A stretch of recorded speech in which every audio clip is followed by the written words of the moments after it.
Hi guys, ஒரு மைலர்ஸ் வச்சு கலராக அந்த ஹோலோகிராஃபிக் எஃபெக்ட் எப்படி நெயில்ஸில் கொண்டு வரது அப்படின்றத பார்க்க போகிறேன். இது ஒரு என்கேப்சுலேஷன் டெக்னிக். நான் ஆல்ரெடி நெயில்ஸ் மேலே நான் வந்து ப்ரிப்ரேஷன்ஸும் பண்ணிவிட்டு டிப்பும் ஃபிக்ஸ் பண்ணி மர்ஜ் பண்ணியாச்சு.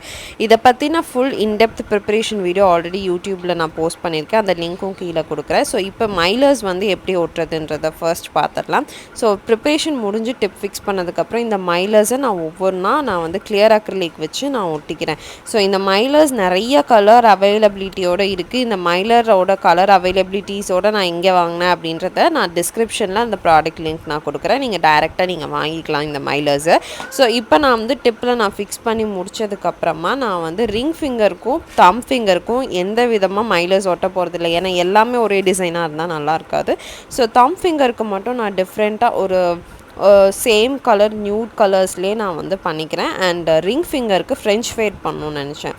ஸோ ஃப்ரெஞ்ச் ஃபேடுக்கு ஆஸ் யூஷுவல் ஒயிட் அக்ரிலிக்கை வச்சு ஃபர்ஸ்ட் டிப்பில் வந்து ஃபேட் அவுட் பண்ணி எடுத்ததுக்கப்புறமா மிச்சம் இருக்கிற நெயில்ஸுக்கு எல்லாத்துக்குமே நான் வந்து நியூட் கலர் வந்து உள்ள கியூட்டிக்கல்லிருந்து டிப்புக்கு வரைக்கும் நான் வந்து ஃபேட் அவுட் பண்ணி எடுத்துக்கிறேன். ஸோ இதே ப்ராசஸ் நம்ம ஃப்ரெஞ்ச் ஃபேடுக்கும் அதே மாதிரி தான் பண்ண போகிறோம். ஸோ இது எல்லாமே முடிச்சதுக்கப்புறமா நம்ம கிளியர் அக்ரிலிக் வச்சு எப்படி கோட் பண்ணுறோம் அப்படின்றது தான் பார்க்க போகிறோம்.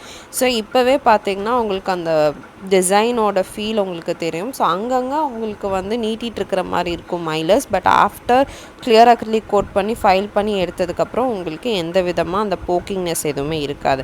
இப்போ ரிங் ஃபிங்கருக்கும் அதே மாதிரி நான் நியூட் கலர் வச்சு ஃபேட் அவுட் பண்ணி எடுத்தாச்சு. இப்போ ஃபுல்லாக கிளியர் அக்ரிலிக் வச்சு கோட் பண்ண போகிறோம். நான் ஏன் இங்கே கிளியர் அக்ரிலிக் வச்சு கோட் பண்ணுறேன் அப்படின்னா, நம்ம ஃப்ரெஞ்ச் ஃபேட் பண்ணியிருக்கோம், மைலர்ஸ் ஒட்டியிருக்கோம், அண்ட் நிறைய ஃபேடிங்ஸ் வந்து பண்ணியிருக்கோம். ஸோ இது எந்த விதமாக அந்த பிளெண்டிங்கை வந்து டிஸ்டர்ப் பண்ணாமல் இருக்கணும்னா கண்டிப்பாக மேலே கிளியர் அக்ரிலிக் கோட் பண்ணிவிட்டு அதுக்கப்புறம் நீங்கள் ஃபைல் பண்ணும்போது உங்களுக்கு நல்லா வந்து அந்த டிசைன் எடுத்து காமிக்கிறது மட்டும் இல்லாமல் ரொம்ப ஸ்ட்ராங்காக இருக்கும் உங்களோட நெயில்ஸ்.